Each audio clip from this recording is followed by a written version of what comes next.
Bismillahirrahmanirrahim. Assalamualaikum warahmatullahi taala wabarakatuh. Tuan-tuan, mari sama-sama untuk kita mulakan pertemuan kita dengan bacaan umum kitab Al-Fatihah. Bismillahirrahmanirrahim. Alhamdulillahirabbil alamin, arrahmanir rahim, maliki yaumiddin. إياك نعبد وإياك نستعين اهدنا الصراط المستقيم صراط الذين أنعمت عليهم غير المغضوب عليهم ولا الضالين آمين. إن الحمد لله نحمده ونستعينه ونستغفره ونستهديه ونعوذ بالله من شرور أنفسنا ومن سيئات أعمالنا من يهده الله فلا مضل له ومن يضلل فلا هادي له. أشهد أن لا إله إلا الله وحده لا شريك له وأشهد أن محمدا عبده ورسوله. اللهم صل على سيدنا وحبيبنا محمد وعلى آله وصحبه أجمعين. أما بعد. Alhamdulillah, tinggi syukuran kita panjatkan kepada Allah Subhanahu wa taala. Kerana dengan keizinan yang tuan-tuan dapat untuk kita bertemu pada malam yang mulia ini, baik kita harapkan Allah Ta'ala berikan kebaikan insya-Allah pada pertemuan kita pada malam ini, dan Allah Ta'ala cetuskan rasa kasih, rasa sayang kita kepada junjungan besar Nabi Muhammad SAW. Tuan, kita membacakan sirah Rasulullah, maka sudah tentu ini merupakan salah satu cara untuk kita menyatakan kecintaan kita, kasih sayang kita kepada Allah Subhanahu wa taala. Mudah-mudahan insya-Allah. Tuan-tuan, kita masih lagi membincangkan pada bahagian yang kedua, permulaan wahyu sehingga hijrah ke Habsyah. Ada beberapa perkara yang saya nak kongsikan dengan tuan-tuan pada malam ini, insya-Allah kita cuba habiskan bab ini insya-Allah. Ya, kita secara ringkas ya tuan-tuan ya. Kita bermula pada perkara yang ke-6 tuan-tuan ya, perkara yang ke-6. Rasulullah SAW menjadikan tuan-tuan rumah Al-Arqam bin Abi Al-Arqam sebagai pusat dakwah. Ya, dalam peristiwa penyebaran Islam secara secara sulit, maka Rasulullah SAW memilih rumah Al-Arqam bin Abi Al-Arqam sebagai pusat dakwah. Di situlah tuan-tuan Nabi SAW berkumpul bersama dengan para sahabat. Ya, tak lain tak bukan tuan-tuan adalah untuk memberikan pengajaran kepada mereka, dan yang mana telah memeluk agama Allah Subhanahu wa taala. Rasulullah bacakan ayat suci Al-Quran, diterangkan kepada mereka akan ayat suci Al-Quran tersebut. Di samping itu tuan-tuan, Rasulullah mengajarkan kepada mereka akan hukum hakam yang berkaitan. Dan di akhirnya tuan-tuan, kenapa Nabi SAW nak menyediakan terlebih dahulu hati-hati. Tuan-tuan, hati-hati sahabat-sahabat Rasulullah ini agar mereka mampu untuk berhadapan dengan sesuatu yang lebih besar pada masa yang akan datang. Terutamanya tuan-tuan apabila Rasulullah SAW dia memulakan dakwah secara jahriyah, memulakan dakwah secara terang-terangan. Baik, apa yang boleh kita ambil daripada perkara ini tuan-tuan? Tak lain tak bukan adalah keperluan untuk kita mewujudkan satu tempat, satu ruang. Kita mencari peluang untuk berkumpul bersama-sama, tuan-tuan. Tak kiralah dalam apa jua keadaan, apa jua situasi, apa jua objektifnya tuan-tuan. Kalau dalam usaha kita nak berdakwah, kena ada satu tempat, kena ada markas, kena ada pusat untuk kita tuan-tuan salurkan maklumat, untuk kita mungkin merancang strategi dan sebagainya. Kita bertukar-tukar pendapat, tuan-tuan. Kita menjadikan Al-Quran, menjadikan hadis Rasulullah SAW sebagai perkara pokok untuk diperbincangkan. Tuan-tuan, nak kena ada satu tempat. Kalau dalam ruang lingkup yang lebih besar tuan-tuan, kalau kita nak mewujudkan kasih dan juga sayang dalam kalangan kita, umpama contoh adik-beradik, tuan-tuan, kita nak kena ada satu tempat. Mungkin rumah ayah, mungkin rumah mak kita, pakat-pakat berkumpul, pakat-pakat berhimpun. Tuan-tuan, tapi tak bukan tujuan itu adalah untuk mengembangkan kasih dan juga sayang. Tuan-tuan, itu tempat kita. Untuk kita mengatur strategi. Tuan-tuan, di masjid tuan-tuan pun begitu juga. Kan, tuan-tuan kita nak bincang satu perkara yang besar. Tuan-tuan nak kena ada tempat. Yang di situlah kita bincangkan perkara yang kita nak putuskan. Macam mana keadaan ni. Nak kena ada tempat. Tuan-tuan. Jadi kalau kita lihat tuan-tuan, pengajaran dan juga pedoman yang boleh kita ambil, pengajaran yang ketujuh. Nabi SAW memperuntukkan ruang masa bersama dengan mad'u. Kita nak mengajak orang kepada kebaikan, tuan-tuan, kita nak kena bersama dengan mereka. Masa kita nak kena korbankan bersama dengan mereka. Kita nak kena tengok apa keperluan mereka. Tuan-tuan, kita nak tarik hati mereka, kita nak kena bersama dengan mereka. Kita tak boleh kita ajak macam tu, kemudian kita biar, kita tinggalkan. Kita tak boleh macam tu.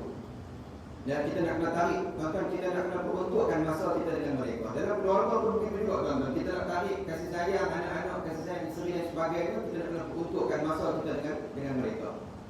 Maka kita berharap kita orang disayangi, tuan-tuan, tanpa peruntukkan masa dengan mereka. Tuan-tuan, mungkin kita tak dapat. Mungkin kita angan-angan, tuan-tuan, angan-angan. Orang sayang kita, isteri sayang, anak-anak sayang, tapi kita tak ada masa dengan mereka. Tuan-tuan, kita nak cerita ataupun kita nak dengar kaitan dengan bagaimana tip untuk mengukuhkan kasih sayang dalam kalangan keluarga. Tuan-tuan, kita nak kena wujudkan masa, nak kena ada masa. Mau kalau kata tuan-tuan dia tak berhenti. Tuan-tuan, ada orang yang kerja 24 jam. Tuan-tuan, ada orang yang kerja 2 minggu, cuti 2 minggu. Tuan-tuan, terpulang kepada kita. Jadi bagaimana cara untuk kita mengukuhkan masa kita? Tak lain tak bukan untuk menarik perhatian mereka. Tarik perhatian anak-anak kita, tarik perhatian isteri, tarik perhatian suami dan sebagainya. Tuan-tuan, kalau kita di tengah masyarakat, kita nak tarik masyarakat itu bersama dengan kita. Ini kita nak kena ada. Ini satu waktu, satu ruang, satu tempat. Tuan-tuan, untuk kita bersama dengan mad'u kita, orang yang kita nak tarik itu. Tuan, kalau dalam tuan-tuan pentadbiran pun begitu juga. Tak contoh tuan-tuan, kita adakan apa? Mungkin mesyuarat, perjumpaan. Tuan-tuan, kita buat sesuatu. Tak bukan kita nak mengetahui apa keperluan mereka, apa yang baik, apa yang tak baik, apa yang boleh dibuat, kerana membaikkan dan sebagainya. Tuan-tuan, kita nak ambil benda ni masuk dalam kehidupan kita. Rasulullah jadikan rumah Arqam bin Abi Al-Arqam sebagai pusat dakwah. Bila kita kata pusat dakwah, tuan-tuan, macam-macam ada. Ia berbalik semula kepada individu dakwah tersebut dan begitu juga masyarakat yang berada di sekitarnya. Tuan, Rasulullah menjadikan dan Masjid Nabawi sebagai pusat untuk mengembangkan Islam. Semua ada di situ. Dan semua ada di situ. Dalam hal keagamaan ada di situ, hal ketuhanan ada di situ, tuan-tuan, hal perniagaan ada di situ, hal kemasyarakatan semua ada di situ. Tuan, khusus untuk mereka yang ingin mendalami Islam. Tuan-tuan, kemudian yang ketujuhnya,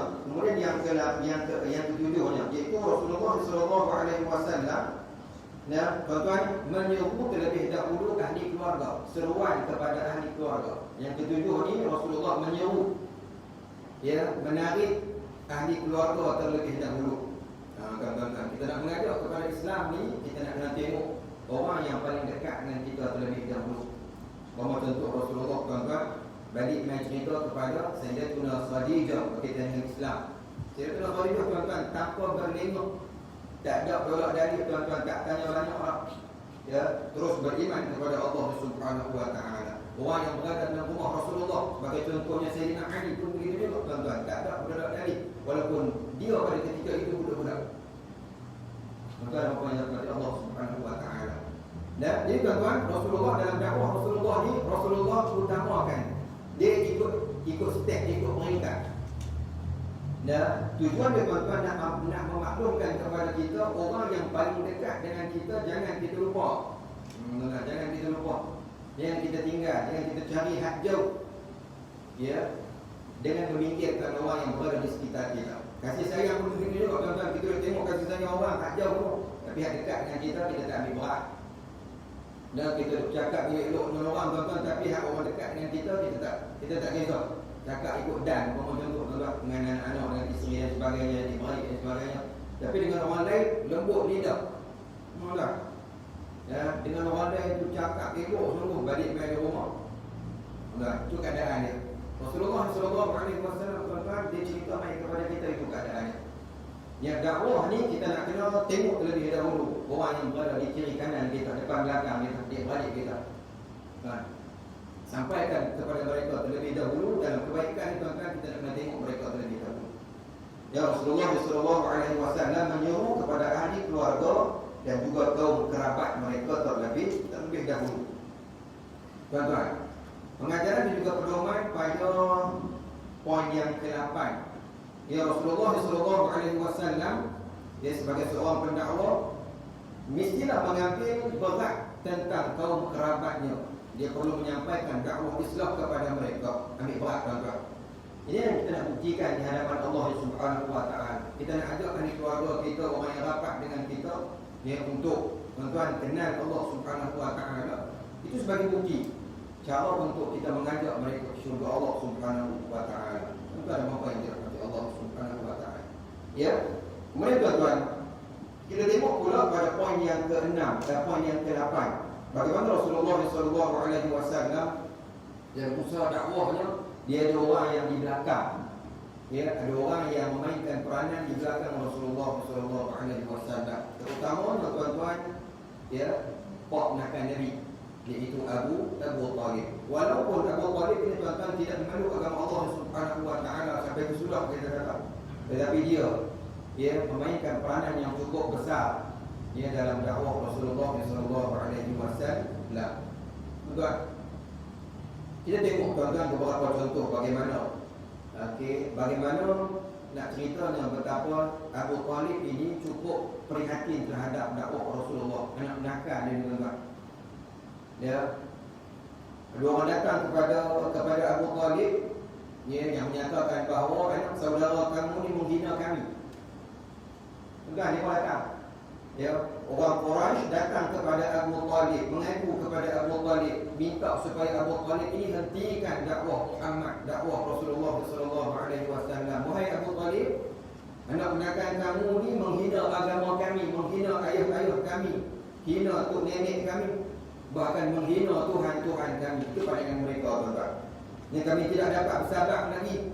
Jangan kamu biarkan sampai berlaku fitnah antara Quraisy dengan suku Abdul Muttalib. Ini contohnya macam kita kata mencabar orang. Ya, suruh Abu Talib ambil tindakan terhadap Rasulullah SAW. Jangan sampai berlaku fitnah di antara kita, Quraisy dan juga suku Abdul Muttalib. Apa yang kamu kena buat, halanglah dia daripada terus berdakwah.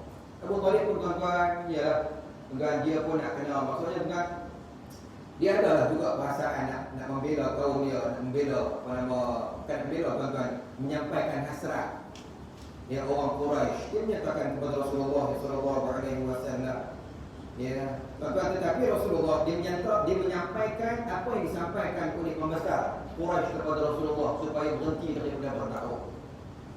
Maka apa yang dibalas Rasulullah SAW, tuan-tuan, yang dikata apa? Wallahi law wada'u syamsa fi yamini wal qamara fi yasari ala an atruka hadha al-amr hatta yudhhirahu Allah aw ahlaka duna ma taraktuhu. Demi Allah Subhanahu Wa Taala, kalau sekiranya mereka ada kuasa meletakkan matahari di sebelah tangan kanan aku dan bulan di sebelah kiri aku, ya, untuk aku tinggalkan, ya, dakwah ini, urusan ini, sekali-kali aku tidak akan meninggalkannya. Bagilah tuan-tuan, kita katakan bulan bintang ni benda yang besar lah, dan matahari dan juga bulan ni benda yang besar, dan ganjaran mungkin, pangkat mungkin. Bagilah apa sekalipun, ya, keistimewaan atas dunia ni, ya, untuk ditukar ganti dengan tuan-tuan, dengan berhenti daripada berdakwah, saya aku tidak akan. Ya, tak akan ambil. Tak akan ambil. Itu pegangan yang Rasulullah SAW bawa. Ya, melihat kepada bersungguhnya Rasulullah, tuan-tuan, melihat kepada apa yang Nabi bawa ni.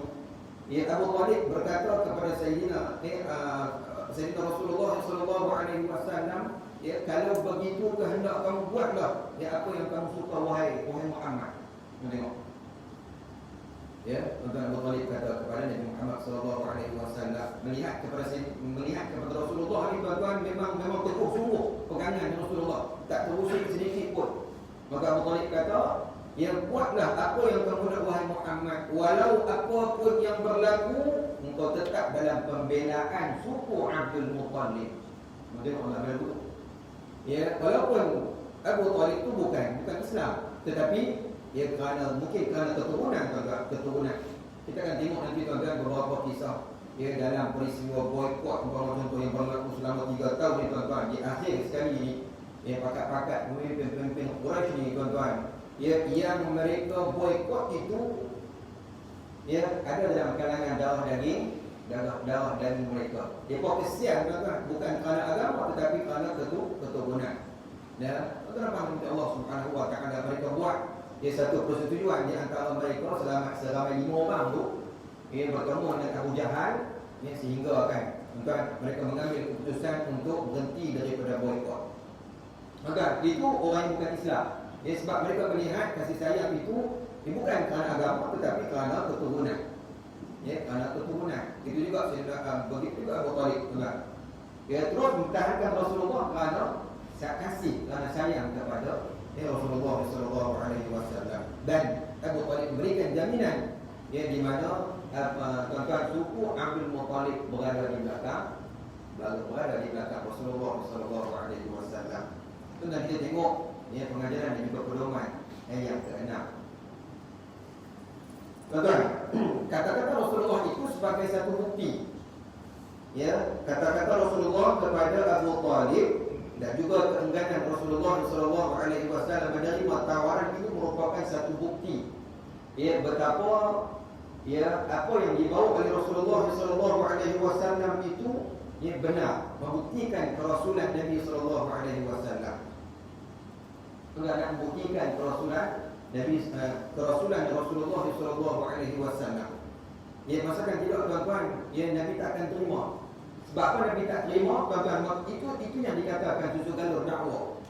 Ni bila Nabi berdakwah akan ada pengikut dan akan ada risiko, akan ada tuan-tuan orang yang tak suka. Ni sekalipun orang yang tak suka itu dalam kalangan orang yang dekat tuan-tuan. Dan tuan-tuan apa yang dirahmati Allah Subhanahu wa taala. Kalau kita melihat tuan-tuan dia apa yang berlaku dalam kalangan ya orang Quraisy ini, mereka berusaha dengan bersungguh-sungguh untuk menyekat dakwah Rasulullah sallallahu alaihi wasallam sehingga akan mereka menghantar tuan-tuan ya Walid bin Mughirah. Walid bin Mughirah itu bukan jalan-jalan orang. Dia orang yang pandai bercakap. Tuan-tuan, mukjizat Al-Quran turun pada zaman Rasulullah sallallahu alaihi wasallam kerana apa tuan-tuan? Ya kerana ramai dalam kalangan mereka, kalangan bangsa Arab ni tuan-tuan mahir dalam bidang bahasa ni. Tuan-tuan dalam bidang bahasa tuan-tuan maka kenal ya Al-Quran yang diturunkan ia berupa mukjizat ia daripada kalam-kalam yang cukup hebat. Tuan-tuan Allah Subhanahu wa taala sesuai dengan zaman tersebut. Dan Walid bin Mughirah ni orang yang cukup hebat tuan-tuan. Ini orang yang cukup hebat, orang yang cukup mahir dalam berjidal ataupun dalam tuan-tuan kita panggil dalam berjidal. Jidal ni kita faham dalam bahasa bunga. Dalam berpidato, dalam berdebat. Ya, dalam berdebat. Boleh kat dia lah kita kata. Tuan-tuan. Tuan-tuan apa yang dirahmati Allah Subhanahu wa taala, orang Quraisy mengambil satu pendekatan bersemuka. Bersemuka terus dengan Nabi Muhammad sallallahu alaihi wasallam. Mereka berbincang, mereka bersetuju untuk menghantar Walid bin Mughirah kerana dia orang yang paling berpengaruh dalam kalangan mereka dan orang yang paling disegani dalam kalangan dalam semua orang Arab. Tuan-tuan, maka Walid carilah waktu yang sesuai untuk bersemuka dengan Rasulullah sallallahu alaihi wasallam. Akhirnya itu ketika Nabi sedang duduk di tepi Kaabah, duduk seorang-seorang dan dia datang. Seolah-olah tuan-tuan macam maksudnya dua orang je lah, Walid dan juga Nabi Muhammad sallallahu alaihi wasallam. Maka dikatakan kepada Nabi Muhammad sallallahu alaihi wasallam, wahai Muhammad, Ya, apa yang terjadi sebenarnya? Apa yang kamu bawa ni? Dakwah kamu ini memecah belahkan di antara kami, antara ibu dan juga ayah dan juga anak-anak, antara suami dan juga isteri. Tuan-tuan, kalau kamu sakit, kalau engkau sakit, kami sedia mengumpulkan wang kami untuk berubat. Carilah, ya, tuan-tuan, dikatakan carilah, ya, tabib mana yang paling hebat, cari, kami sediakan duit. Ya, kena kalau kita cari tabib yang paling pakar, kita cari doktor yang paling pakar. Ya, kalau kamu berharap daripada perjuangan kamu ini untuk mengumpulkan harta, untuk uang, kami ini orang Quraisy bersedia untuk mengumpulkan harta dan juga wang kami untuk kamu, sehingga kamu menjadi orang yang paling kaya. Nah, ni tuan-tuan, ni sungguh-sungguh ni. Ni sungguh-sungguh. Dia tawak sungguh-sungguh ni. Ya. Kalau kamu sakit mungkin kerana tuan-tuan fikiran kita kata, yang dikatakan cari tabib yang paling pakar. Kami boleh sediakan duit, kami boleh sediakan, ya, keuangan untuk cari dukun, cari pakar yang paling hebat. Ya, kalau kamu berjuang ni kerana nak duit, nak pakar, nak pangkat, kami boleh bagi. Kami boleh bagi sehingga kamu kaya, orang yang paling kaya. Jadi sahabat tuan-tuan, dan Nabi orang yang berakhlak ketika mana mendengar. Ini untuk adab ni. Ya, sebab apa nanti ni bila kita bagi satu tuan-tuan, kita bagi pendengaran kita kepada seseorang, ya, musuh kita, orang contoh tuan-tuan, ya, bila kita bagi ruang dan juga peluang kepada dia sebagai tanda adab kita dengan dia akan bagi peluang yang sama kepada kita. Itu yang akan berlaku kepada Rasulullah SAW. Nabi orang yang bersabar walaupun apa yang didakwakan tadi tuan-tuan tidak benar, tak benar sekali pun. Bukan kerana harta, bukan kerana pangkat, bukan Nabi itu gila tak. Tapi Nabi sabar. Dia menunjukkan akhlak yang cukup mulia. Ya, sebab dia tak nak menyakiti walid, dia tak nak menyakiti hati walid. Tuan-tuan, kita macam tu, kita cakap, tuan-tuan orang potong cakap kita. Sekarang kita nak sampai sesuatu yang baik, sesuatu yang mungkin menjadi hak kita, tapi orang potong tengah jalan. Kita takkan seronok. Kita akan merasakan orang tu memang tidak beradab. Dan Nabi ajarkan kepada kita, walaupun orang yang berkata-kata tadi ni dakwaan ni sesuatu yang tidak benar, yang tidak betul. Dan Nabi Abad mai kepada kita, tuan-tuan, inilah adab berbincang yang memerlukan kesabaran. Maka wali menyambungkan lagi, kalau kamu mahukan kemuliaan, yang kami jadikan kamu ketua kepada kami. Dan kalau nak kemuliaan, kami jadikan kamu sebagai ketua kepada kami. Kalau kamu nakkan kekuasaan, kami akan angkat kamu menjadi raja kepada kami. Ya, raja bukan lekeh-lekeh, raja Mekah. Ya, kalau kamu nak berkahwin, ya, daripada gadis-gadis kami, apa sahaja yang kamu mahu wahai Muhammad, kami akan tunaikan. Ya, kalau kamu nak kahwin, pilihlah dalam kalangan gadis-gadis yang ada ni. Kalau nak kahwin, kami akan cari. Tidak ada masalah. Yang pentingnya dia kata berhenti daripada berdakwah. Itu poin dia ada apa? Nah, yang pentingnya berhenti daripada berdakwah. Tuan-tuan, benda ni kita akan berhadapan. Ya, orang yang membawa kebenaran, tuan-tuan, dia akan berhadapan dengan perkara baru ni. Ya, disorokkan dengan harta benda, dia pangkat dan sebagainya. Tuan, dia akan berlaku, dia akan berlaku. Ini mungkin benda yang besar, tuan-tuan. Mungkin benda yang kecil. Seseorang tu nak melepaskan diri daripada kesalahan dia, tuan-tuan, dia cuba nak merasuk dan sebagainya. Itu pun, tuan-tuan, apa yang terdapat, ya, kisahnya dalam tentang situasi itu berada dalam kisah Rasulullah SAW. Akan ada orang yang cuba, tuan-tuan, melanggar kebenaran, ya, tuan-tuan, dengan menyogokkan, kita katakan harta benda dan sebagainya. Kemudian, tuan-tuan, Walid pun diam. Maka Rasulullah SAW, ya, berkata kepada dia, adakah engkau dah selesai? Dah habis dah tak? Bahasa kita, tuan-tuan, dah habis dah tak? Maka dia kata tadi, alhamdulillah. Ya, benar, kata Walid. Maka Nabi pun katakan kepadanya, kalau begitu izinkan aku untuk bercakap pula.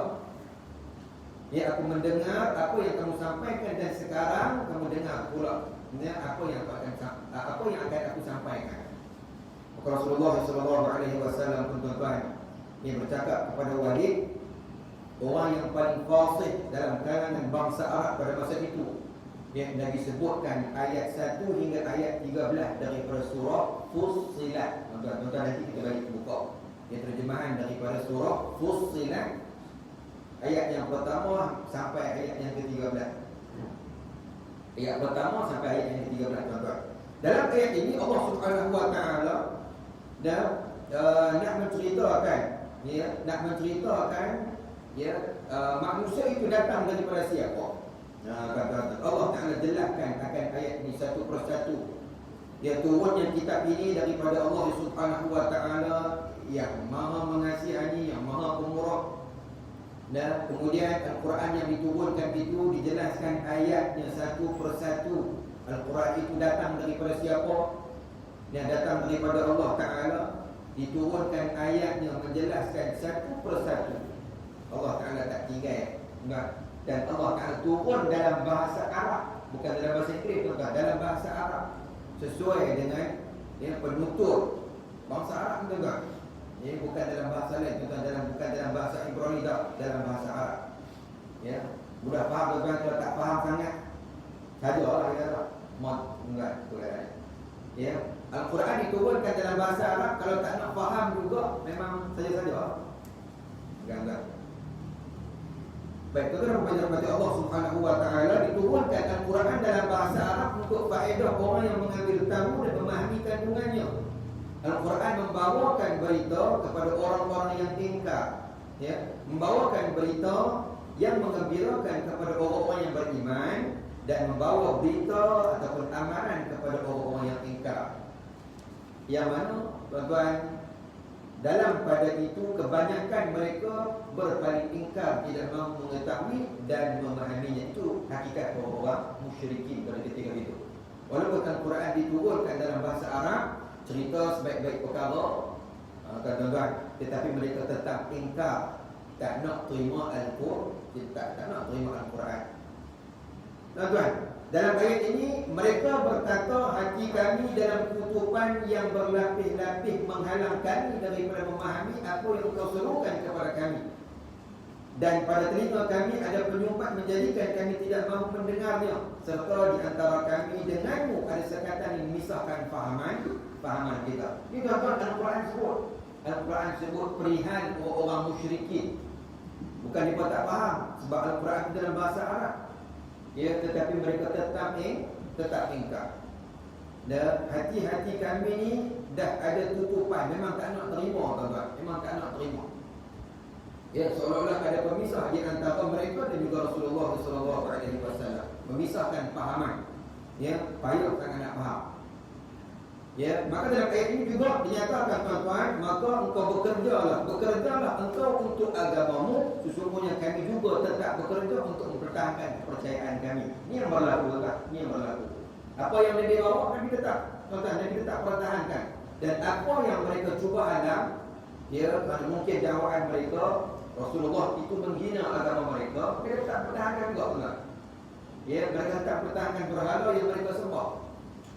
Al-Quran kata Nabi akan tetapkan dengan ajarannya, dengan dakwahnya, dan orang musyrikin akan tetap mempertahankan ajaran mereka, kepercayaan mereka. Tuan-tuan apa yang dirahmati Allah Subhanahu wa taala. Kemudian tuan-tuan, katakanlah wahai Muhammad, dalam ayat itu menyatakan juga Allah Taala suruh Nabi Muhammad berkata, sesungguhnya aku hanyalah seorang manusia seperti mana kamu, diwahyukan kepadaku bahawa Tuhan kamu hanyalah Tuhan yang satu. Ini tuan-tuan. Maka hendaklah kamu teguh tetap di atas jalan yang betul, lurus, membawa kepada mencapai keridhaannya, serta pohonlah kepadanya mengampuni akan dosa-dosa kamu yang lalu. Ayat ini, tuan-tuan, yang telah pun memberikan satu tamparan hebat kepada walid. Tuan-tuan. Apa ayat ni, tuan-tuan? Ini satu semangat kepada walid. Allah Ta'ala nyatakan bahawa maka hendaklah kamu tetap teguh di atas jalan yang lurus, yang betul, yang membawa kepada keridhaan Allah Subhanahu wa taala. Pohonlah kepada Allah Ta'ala, pohonlah keampunan daripada Allah Subhanahu wa taala, karena Allah Subhanahu wa taala akan mengampuni dosa-dosa kamu. Tuan-tuan, Walid dengar ayat tersebut, dia suruh Nabi SAW berhenti. daripada menyebut lagi akan ayat Al-Quran Al-Karim. Tuan-tuan, kerana apa? Kerana dia mengetahui bahawa yang berada tuan-tuan, Al-Quran yang dibacakan oleh Rasulullah SAW itu datangnya daripada Sadiqul Amin. Dan dia yakin benar kata-kata itu bukan daripada Nabi Muhammad SAW, tetapi datang daripada Tuhan, daripada Allah Subhanahu Wa Taala. Maka dia bangun tuan-tuan dan meletakkan tangannya di atas mulut Nabi SAW, suruh Nabi mati. Nah, tapi Nabi tetap membacakan tuan-tuan sehingga ayat yang keberapa.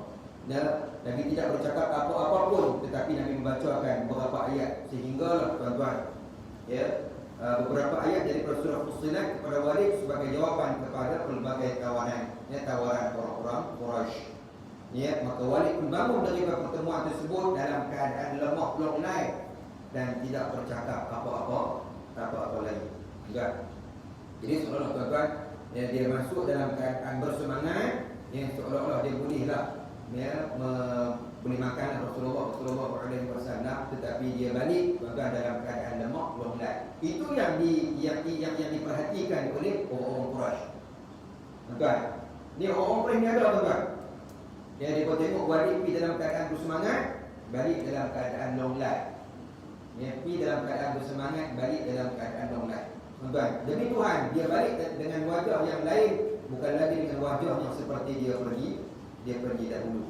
Tuan-tuan, maka adalah dialog di antara Walid dan juga pembesar-pembesar Quraisy. Tuan-tuan. Dan akhirnya tuan-tuan, Walid berkata kepada Quraisy, "Wahai Quraisy, aku berikan dua pilihan kepada kamu semua dalam masalah ini." Dalam masalah ini aku berikan kepada kamu dua pilihan. Pilihan yang pertama, kita ikut Muhammad kerana dia berkatakan sesuatu yang benar, kata-kata yang benar. Itu pilihan yang pertama. Tuan-tuan, tapi pilihan tersebut mereka menyatakan tidak mungkin. Mana mungkin kami akan ikut Muhammad. Kalau begitu, pilihlah yang kedua. Kalau begitu, pilihlah yang kedua, biarkan dia. Jangan duk kacau dia, jangan ganggu dia. Bukan banyak mati Allah Subhanahu Wa Taala. Tuan, tetapi Quraisy tidak menerima juga carangan yang kedua yang dianjurkan oleh Walid. Mereka tak terima. Satu pun tak terima. Sama seperti mana yang terkandung dalam Al-Quran tadi tuan-tuan. Sama. Itu hakikatnya bagaimana hati-hati orang Quraisy, orang musyrikin ni. Seolah-olah tuan-tuan memang dah ada lapisan pemisah di antara kefahaman mereka. Payah tu pun nak faham. Di antara pahaman mereka dan juga apa yang difahamkan oleh Rasulullah SAW. Itu yang dikatakan tuan-tuan dakwah Rasulullah ni. Nabi tetap dengan dakwah Rasulullah, Nabi tetap dengan dakwahnya, dan mereka tetap tuan-tuan memperjuangkan agama mereka, sehingga kan mereka merasakan bahawa Islam itu memberikan ancaman kepada mereka. Maka mereka mengambil langkah yang lebih drastik tuan-tuan, sehingga kan mereka terus menyiksa sahabat-sahabat Rasulullah. Bukan setakat tuan-tuan siksa tu golongan-golongan hamba, bukan setakat golongan hamba yang disiksa. Golongan yang bukan hamba pun tuan-tuan turut disiksa. Maka jadi dia pun daripada ambil daripada sampai ke peringkat yang seterusnya. Tak lain tak bukan tuan-tuan adalah untuk menghentikan dakwah Rasulullah SAW. Baik tuan-tuan, kalau kita tengok tuan-tuan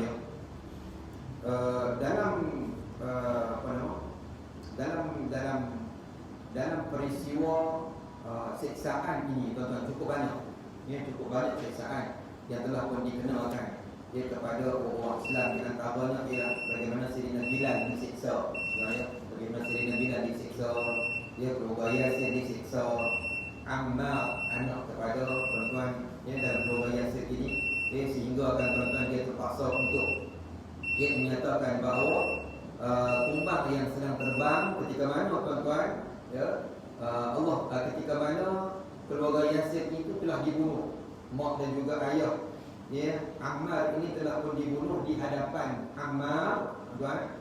Tiba-tiba lalulah seekor kumbang, Abu Jahal tuan-tuan memaksa Ammar untuk menyatakan kumbang itu sebagai Tuhan.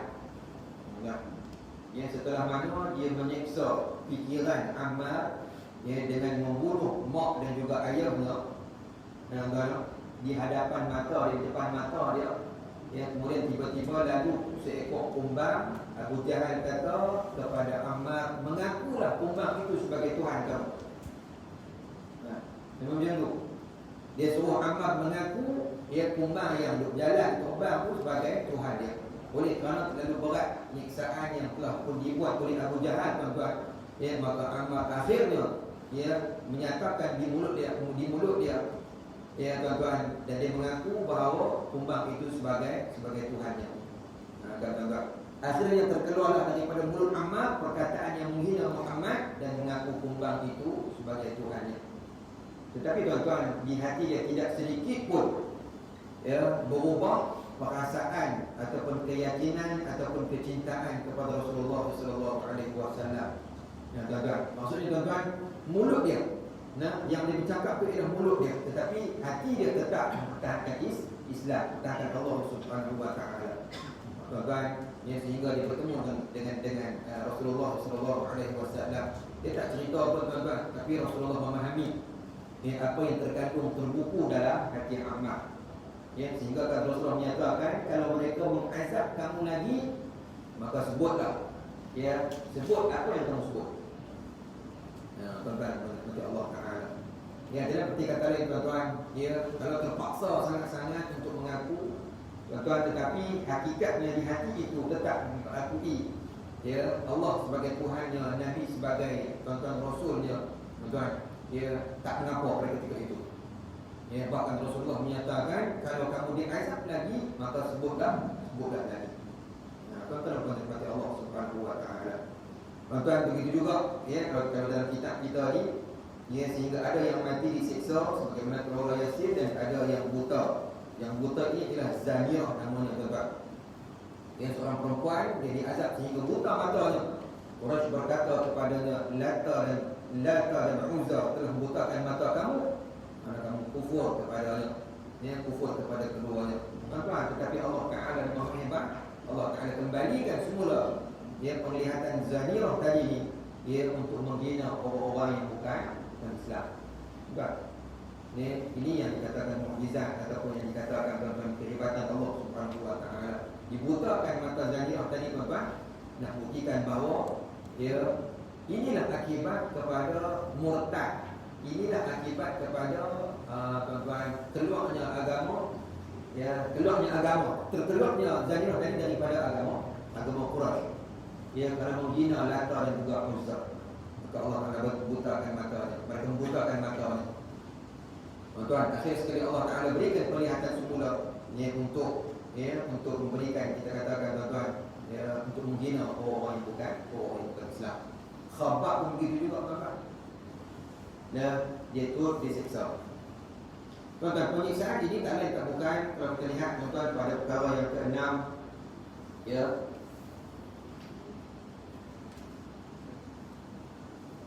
tuan-tuan, ini pada perkara yang ke-6, dia nak menunjukkan tuan-tuan betapa Rasulullah sallallahu alaihi wasallam itu, kerasulan Rasulullah sallallahu alaihi wasallam itu dibuktikan dengan dakwah Rasulullah. Dakwah ini nak menyatakan kepada kita bahawa apa yang dibawa oleh Rasulullah itu semuanya benar. Bukan hasil rekaan dan sebagainya, tidak sama sekali. Tuan-tuan, kemudian tuan-tuan, kita tengok juga bagaimanakah yang ke-10 dah selesai berkaitan dengan perundingan, bagaimana Rasulullah berunding dengan Walid tadi. Kemudian yang ke-11 yang tuan-tuan, penyiksaan terus berlaku, sehingga kan tuan-tuan, Rasulullah sallallahu alaihi wasallam suruh para sahabat ini untuk berhijrah ke Habsyah. Tuan-tuan, berhijrah ke Habsyah. Kenapa? Fa inna biha malikan la yuzlam 'indahu ahad. Fa inna biha malikan lam yuzlam bihi ahad. La yuzlam 'indahu ahad. Sesungguhnya di sana, di Habsyah itu, terdapat seorang raja yang tidak pernah menzalimi sesiapa pun. Bukan? Maka bergeraklah para sahabat Rasulullah sallallahu alaihi wasallam. Semuanya tuan-tuan ada 12 orang. Yang pertama berhijrah ialah Sayyidina Uthman dan juga Ruqayyah, iaitu isterinya, anak kepada Nabi Muhammad sallallahu alaihi wasallam, diikuti dengan Abu Huzaifah, Zubair, Mus'ab bin Umair. Abu Salamah dan isterinya Ummu Salamah, dan juga Uthman bin Ma'zul. Dan 12 orang semuanya. Maka Sayyidina Abu Bakar pun turut berhijrah. Ya, Sayyidina Abu Bakar pun turut berhijrah, tetapi sampai satu kawasan di mana orang Habsyah duduk di situ yang namanya tuan-tuan Ahabish. Ya, suku Ahabish. Ya, mereka sampai di situ, Sayyidina Abu Bakar sampai di situ bertemu dengan penduduk Habsyah yang menetap di situ. Lalu diceritakan akan perihal orang Quraisy, siksa orang Islam dan sebagainya. Yang ketua mereka di situ ialah Juhna. Ketua orang Habsyah yang tinggal di situ, tuan-tuan, yang namanya Juhna. Tuan-tuan, dia dengar pun dalam keadaan dia, walaupun dia bukan Islam, Juhna ni bukan Islam, tetapi dia dengar bahawa Rasulullah ni, tuan-tuan, dihina, dicerca dan sebagainya.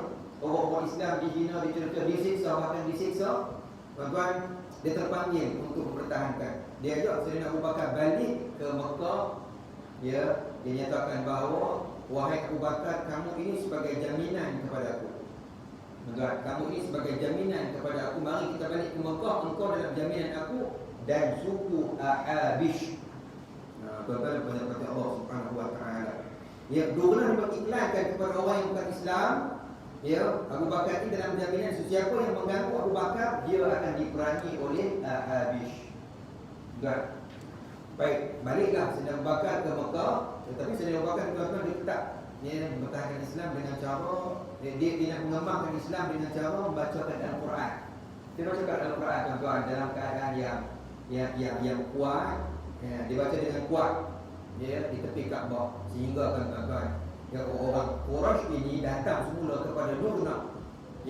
Walaupun Abu Bakar ini menjadi jaminan kepada kamu, tetapi dia telah pun menghina. Walaupun engkau berikan jaminan kepada Abu Bakar, tetapi dia telah pun menghina. Dia tetap menghina Tuhan-Tuhan kami dengan bacakan Al-Quran dengan kuat dan sebagainya. Maka Juhna, tuan-tuan, bertemu dengan Abu Bakar. Dia bertanyakan dengan hal perkara tersebut. Abu Bakar kata, aku hanya membacakan Al-Quran. Walaupun begitu, tuan-tuan, Juhna tidak bersetuju. Dan akhirnya Abu Bakar katakan kepadanya, aku tidak mahu lagi jaminan kepada kamu. Biarkan aku tidak ada jaminan, tetapi aku boleh terus membacakan Al-Quran. Ini tuan-tuan, pada Allah Subhanahu wa ta'ala. Kemudian selepas itu berlakulah peristiwa di mana Sayyidina Umar dia telah pun memeluk agama Allah Subhanahu wa ta'ala. Tuan-tuan, di mana Rasulullah SAW ini dia berdoa kepada Allah agar salah seorang daripada dua umat ini memeluk agama Allah Subhanahu wa ta'ala. Sebab tuan-tuan, dua umat ini, Umar Al-Khattab dan juga Umar bin Hisham, iaitu Abu Jahal. Dua-dua Umar, Amru bin Hisham. Dua Umar ini mempunyai satu perwatakan yang sama, iaitu mereka ni keras, tuan-tuan. Orang yang hebat, orang yang kuat, orang yang disegani. Orang yang memang tuan-tuan, memang menjadi penghalang kepada Islam. Orang yang cukup marahlah dengan Islam. Maka Nabi berdoa agar salah seorang daripada dua Umar ini memeluk agama Allah Subhanahu wa ta'ala. Dan akhirnya, tuan-tuan, Sayyidina Umar Al-Khattab, Allah Ta'ala pilih untuk memeluk agama Allah Subhanahu wa ta'ala. Jadi tuan-tuan, ada kisah dia bagaimana Sayyidina Umar memeluk agama Allah Subhanahu wa ta'ala. Kerana apa? Satu ketika, tuan-tuan, dia marah sungguh. Rasulullah SAW nak bunuh Rasulullah, bersiap sedia nak bunuh Rasulullah. Tuan-tuan, dah pilih nak bertemu dengan Rasulullah.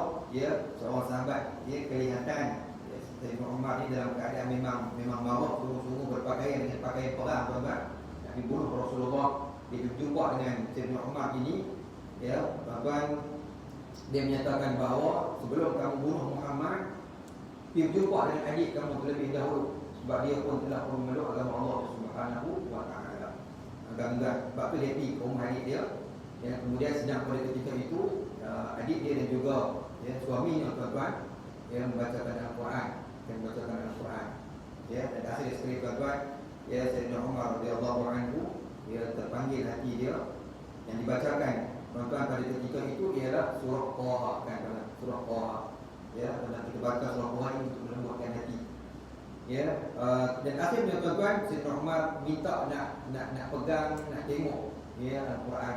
Adik dia pun tuan-tuan, kamu tak layak untuk memegang Al-Quran, maka dia suruh mandi terlebih dahulu. Siap mandi tuan-tuan, baru dia bagi. Kemudian dia pun bertemu dengan Rasulullah SAW yang untuk menyatakan akan keislaman dia.